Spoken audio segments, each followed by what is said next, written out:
Hi, this is another member mission present, and with me is Kristin Lobron, who does some fascinating work.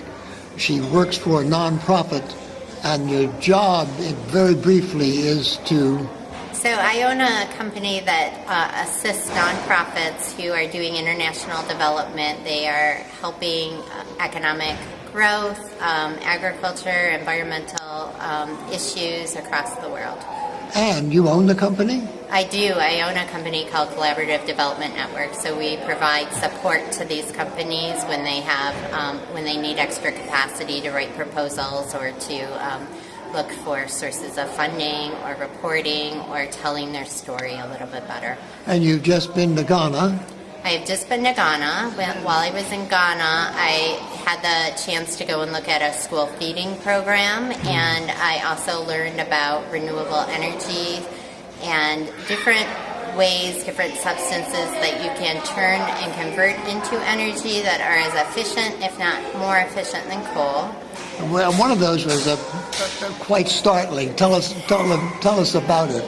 So one of the proposals that we recently wrote was a project to convert fecal waste into energy. This is a process that is already happening. While I was in Ghana, I got to touch a fecal waste briquette that you could make. It looked just like a charcoal briquette. It didn't smell at all. Charcoal, has that little bit of a smell to it. This didn't. It didn't leave any kind of residue or anything. So you would never know what matter it was made out of. But in the proposal, we also, the point of finding a market for fecal waste is that when you have a latrine and you're trying to change people's behavior from open defecation into using latrines, you need to motivate the supply chain at the end of the supply chain to actually empty the latrines. So the hope with the proposal that we were working on is that we could take the waste, we could train people to empty and process the waste, and then we had a cement factory that was interested in using the waste as a substitute or in addition to coal as a clean burning fuel for its factory. Marvelous, marvelous. That is a real showstopper. When that gets around, it'll blow people's minds as it blows mine. And I'm curious, too, that you talk of the work you do as a mission. Would you say more of how you see this as a mission? And, of course, that's a God-related word, and as I remember, you're at home with looking at it that way. Yes. So I feel that God has put me on this path. When I look back and I look at the opportunities that I've had, are different than what one might predict opportunities would be for somebody who grew up in Southeast Detroit. I've traveled the world. I've really had a lot of wonderful experiences, and I really credit God for giving me the capabilities to write, to communicate, and to find the opportunities to work to apply those skills in an international setting, to be able to reach out to continents. Really, I very much have focused on Africa, but to really be able to reach out to destinations to the world where I normally wouldn't have. You talk of Africa as making some unusual contributions.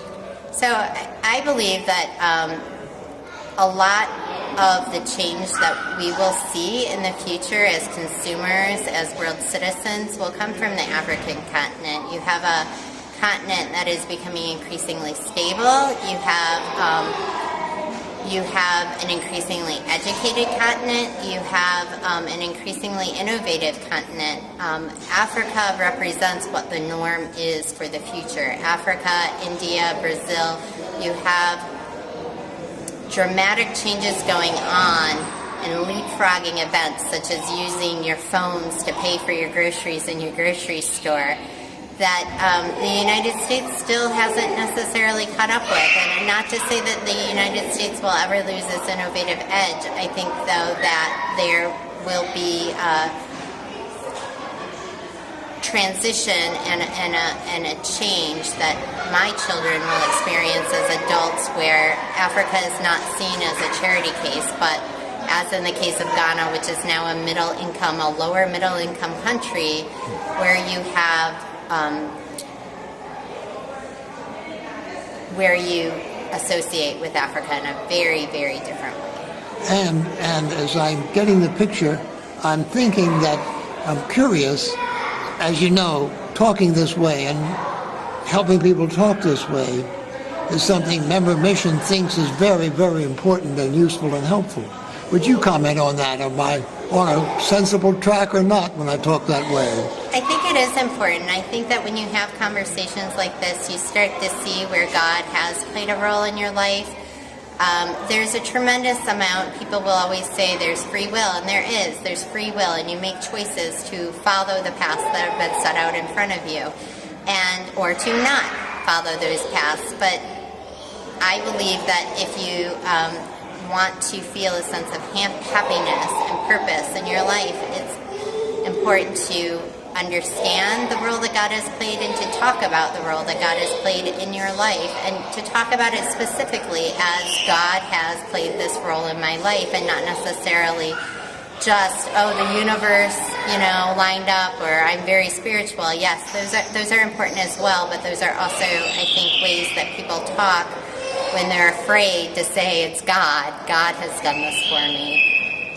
Well, Kristin, thank you so much for talking with us a little bit here. I think it's going to be a great mind stimulator for so many people. Thank you so much. Peace and power in your work. Thank you.